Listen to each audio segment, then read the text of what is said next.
Uma vida de propósito, ela tem algumas bases. A primeira dela é a gratidão, a humildade, o foco e a disciplina. Bom dia, meu nome é Flávio Henrique Albuquerque de Freitas.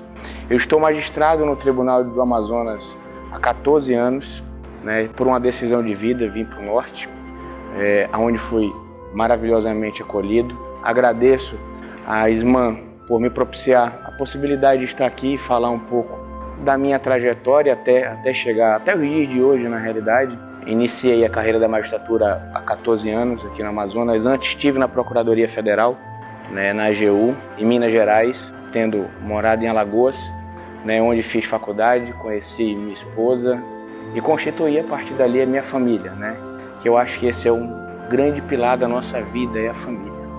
Eu sempre digo que aqui eu não estaria hoje se não fosse a família que tenho, se não fosse a esposa, minha esposa Aline, minha filha Bianca, minha filha Alice e meu filho Bernardo.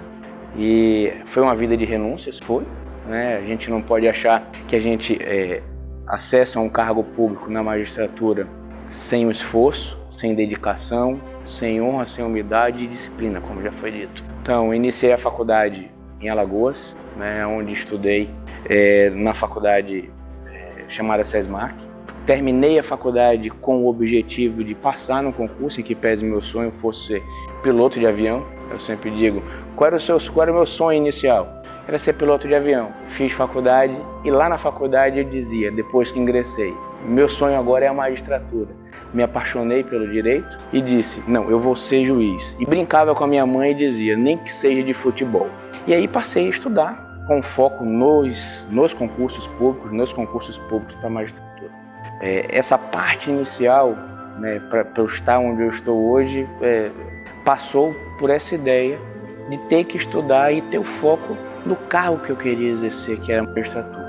E eu posso dizer que aqui no Amazonas, aqui no Tribunal do Amazonas, apesar de não ser amazonense de nascimento, ser roraimense de nascimento, eu fui muito, muito, muito bem acolhido por pessoas maravilhosas que compõem o tribunal, pessoas de propósito e de vida que sempre buscaram, dentro da magistratura, modificar, através de suas decisões e de atividades também, a vida das pessoas. Comecei minha carreira na comarca de Itamaraty, aqui no Amazonas. Primeira comarca, 2007, foi a comarca de Itamaraty. Tendo ficado por Itamaraty por aproximadamente 3 meses, com a nova rodada de novas escolhas da minha turma que tomou posse, eu tive a oportunidade de seguir para a comarca de São Paulo de Olivença. E lá em São Paulo de Olivença eu fiquei por aproximadamente 2 anos e 8 meses. E para aqueles que não conhecem a realidade geográfica do Amazonas, a gente fala de distância de 900, 1.000 quilômetros da capital Manaus. E minha família tinha ficado aqui na capital, em Manaus, e minha família, minha esposa e minha filha mais velha, que era quem estava conosco já em vida. E eu continuava na comarca, tentava me desdobrar e vinha a Manaus para estar com eles. O que é importante, a escolha pela carreira é uma coisa que você faz individual. A sua família, a família que você constitui para estar com você naquele momento, são aquelas pessoas que às vezes precisam de ter melhores acessos. Então, você que escolhe e opta por estar na magistratura, em especial aqui no Amazonas, muitas vezes vai abrir mão do convívio com a família.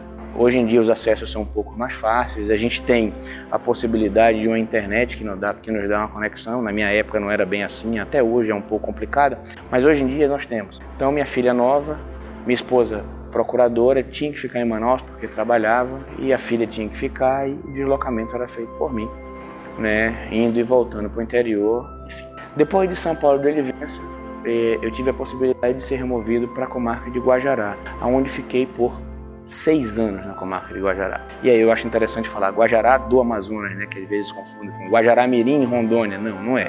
Guajará-Mirim é Rondônia, nós estamos falando de Guajará no Amazonas. E lá fiquei por 6 anos.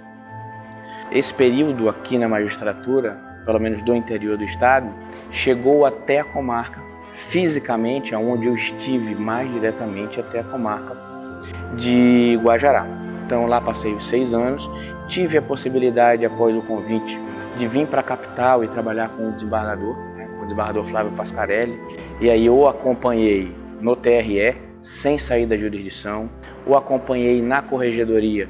Nesses 2 anos da corregedoria, eu me afastei da jurisdição, acompanhei ele para a presidência do tribunal, e nesses 2 anos da presidência do tribunal, eu voltei para a jurisdição, continuei na jurisdição.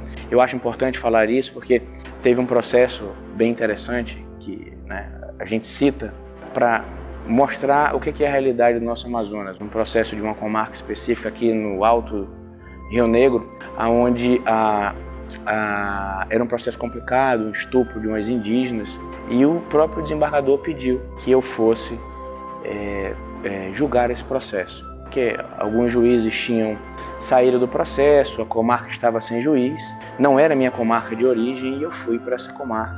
Era um processo extremamente complicado, de fato, mas eu fui para a comarca, cumpri a missão, julgamos o processo, deve estar em fase de recurso. Mas o que foi importante? Mesmo eu estando aqui, eu sempre estive na minha função típica, que era estar na jurisdição e auxiliando e julgando os processos.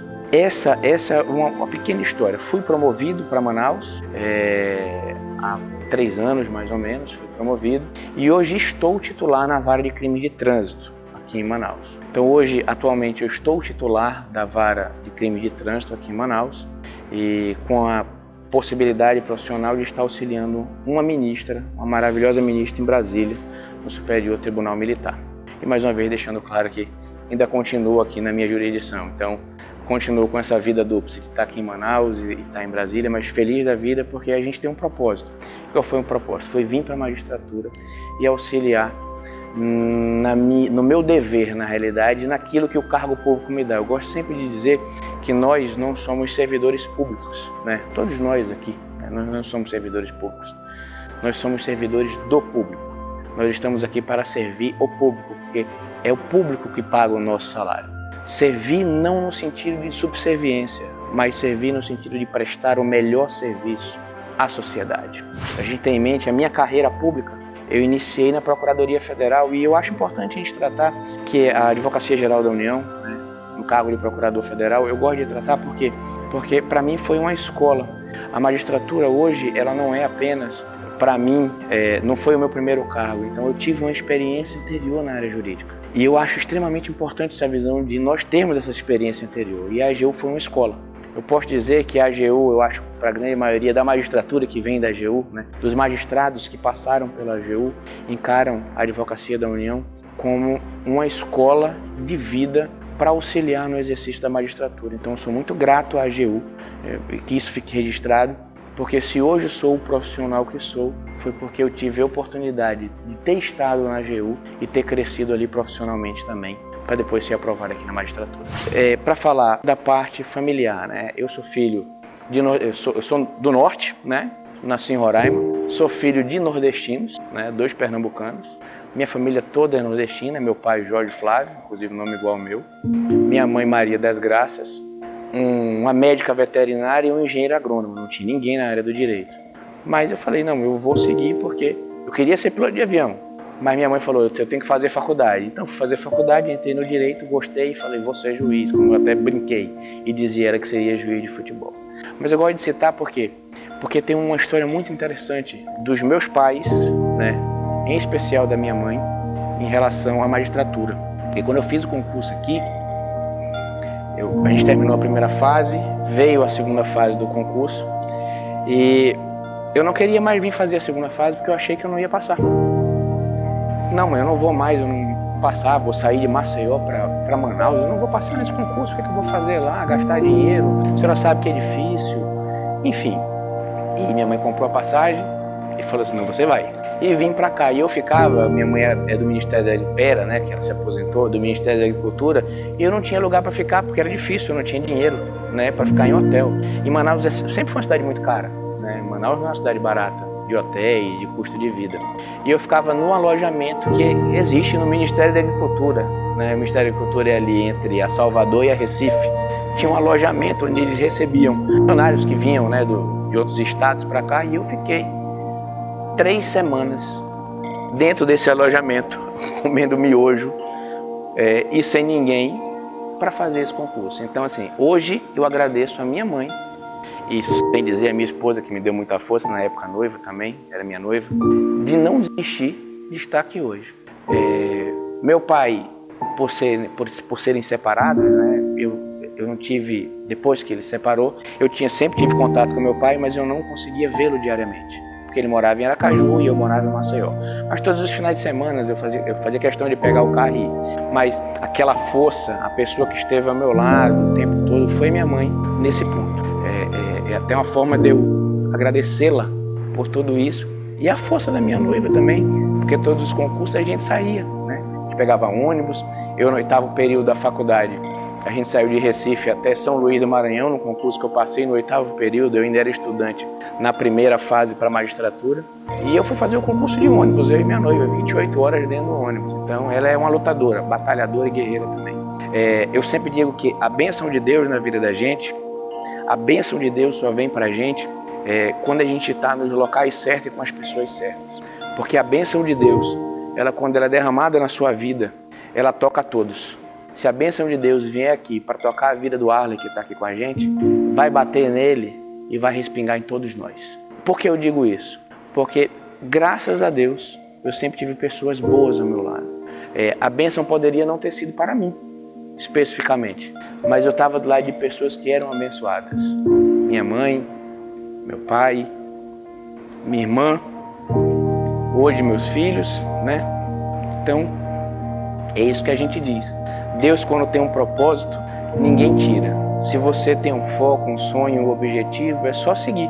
Siga com determinação, siga com objetividade, siga com vontade, porque a providência divina já está feita. Se você está no lugar certo, se você está com Deus, se você está com a sua família, a bênção de Deus vai ser derramada sobre você. Mas você tem que ter uma das maiores coisas de qualquer ser humano tem que ter na vida.